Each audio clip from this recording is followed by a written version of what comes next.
ஓட்டு போட்டுட்டு வந்தேன்.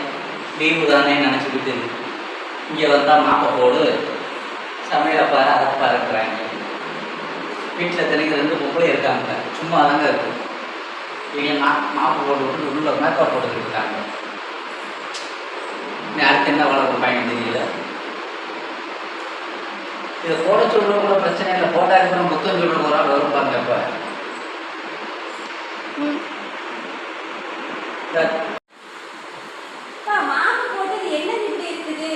அம்மா போட்டுக்கிட்டு இருக்கு, ஏதோ 2 வாரம் அங்கிட்டு வந்து நடந்துகிட்டே இருந்தா விடி விடி மாப்பே போட்டுக்கிட்டு அன்னைக்கு ஓட்டு போடத்தான் நான் லீவ் எடுத்தேன். மாப்போட எனக்கு லீவ் விட்டாங்க.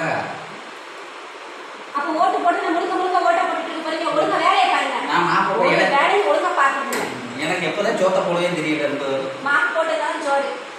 எத்தனை 4 மணிக்கா பார்த்துக்கோங்க. ஆம்பளையோட நிலைமை லீவ் போட்டால் இந்த நிலைமை. உங்கள் வீட்டில் ஏதாவது கமெண்ட்ஸ் போடுங்க, லைக் பண்ணுங்கள்.